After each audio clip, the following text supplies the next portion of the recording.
विजय नायकवाडे. मी या नाटिकेत बंडूची बहीण आहे. नमस्कार, माझे नाव जान्हवी विजय कांबळे. मी या नाटिकेत बंडूची आई बनली आहे. नमस्कार, माझे नाव सिद्धी गणेश नायकवाडे आहे. मी या नाटिकेत बंडू बनले आहे. बावची गावचा बंडू शांत व कष्टाळू, आपण भला आणि असा त्याचा स्वभाव. सगळ्या गावात त्याच्या या स्वभावाची चर्चा. सकाळी लवकर आटपून शेतात जायचं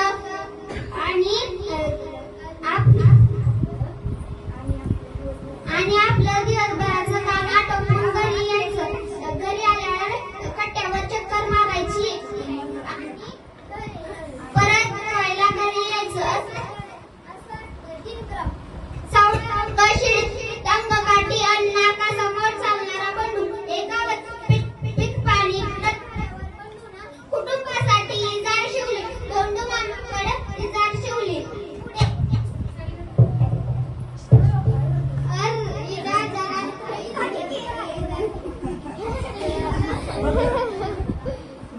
इजार जरा लांबच झाली. चांगली 4 फूट लांब झाली आहे. आता पुन्हा दोन मामाकडे जायचं म्हणजे अगं इजार जरा 4 फूट कापून टाकू घालतीस का? अहो सकाळी सकाळी आणि काय जेवण बनवायचंय, निघायच्या शाळेत जायचंय. इजार जरा 4 फूट कापून टाकू घालतीस का? नाही दादा, मला तेवढा अभ्यास पडला. आता कॉलेजची वेळ होईल, तू आईला सांग की. आई, इजार जरा 4 फूट कापून टाकू घालतीस का? ठेवते आणि कापून माझ्या हाताचे तुकडे पडल्यात. आईने इजार एका कोणाड्यात फेकली. बंडू हिरमुसला होऊन शेताकडे गेला. सकाळी इजार शिवायला पाहिजे होती.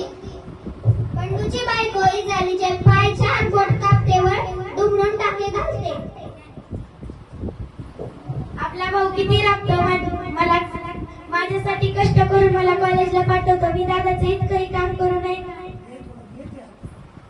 बंडूची बहीण इजारीचे पाय 4 बोट कापते व दुमडून टाके घालते. उगाच खेकतले बरोबर इतका राब राबतोय पोरगा. बंडूची आई इजारीचे पाय 4 बोट कापते व दुमडून टाके घालते. आपलं काम आपणच केलेलं बरं. बंडू इजारीचे पाय 4 बोट कापतो व दुमडून टाके घालतो.